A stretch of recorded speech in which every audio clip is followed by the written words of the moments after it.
Assalamualaikum warahmatullahi wabarakatuh. Selamat pagi semua. Yang saya hormati Ibu Nanik Setiawati MPD selaku pembimbing mata kuliah Bahasa Indonesia pada pagi hari ini. Tak lupa pula teman-teman sekalian yang saya hormati. Perkenalkan, saya Sheila Nabita Hidayat dari Prodi S1 Keperawatan.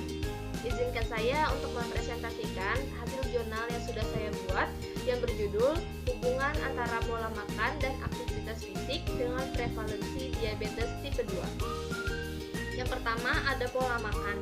Pola makan merupakan susunan jenis dan jumlah makanan yang dikonsumsi seseorang atau kelompok orang pada waktu tertentu, terdiri dari komponen frekuensi makan, jenis makanan, dan porsi makan. Lalu yang kedua ada pola aktivitas fisik. Latihan fisik adalah aspek yang sangat penting dalam kesehatan. Latihan fisik dapat memperlancar sirkulasi pernafasan, membantu mengontrol berat badan, serta menurunkan tekanan darah. Pasien yang mengkonsumsi obat dalam mengontrol gula darahnya harus memahami hubungan antara latihan fisik dengan asupan makanan yang dikonsumsi, serta mempelajari bagaimana dan kapan latihan fisik harus dilakukan. Selanjutnya ada jenis-jenis aktivitas fisik. Yang pertama, aktivitas fisik ringan yang terdiri dari tidur, nonton, duduk, bermain, memasak, dan mencuci. Lalu yang kedua ada aktivitas fisik sedang yang terdiri dari senam, jogging, dan angkat beban. Dan yang terakhir ada aktivitas fisik berat yang terdiri dari berkebun, mengepel, dan berlari.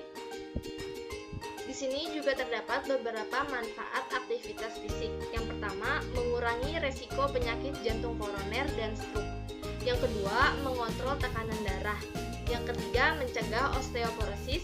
Yang keempat, menguatkan otot dan kelenturan sendi. Dan yang terakhir, mengurangi stres. Selanjutnya, apa sih kadar gula darah? Kadar gula darah perlu dijaga dalam batas normal agar tidak terjadi gangguan di dalam tubuh. Umumnya, tingkat gula darah bertahan pada batas-batas yang sempit setiap hari 70-150 mg per desiliter. Kadar gula darah dipengaruhi oleh asupan nutrisi dari makanan atau minuman yang dikonsumsi per hari. Kadar gula darah yang terlalu tinggi atau terlalu rendah akan memberikan dampak buruk bagi kesehatan. Di sini juga ada beberapa faktor yang mempengaruhi kadar gula darah. Yang pertama, tidak aktif secara fisik. Yang kedua, aktivitas fisik. Yang ketiga, produksi insulin yang kurang. Yang keempat, nyeri jangka panjang dan pendek. Yang kelima, dehidrasi. Dan yang terakhir, stres. Di sini saya akan membahas definisi diabetes mellitus.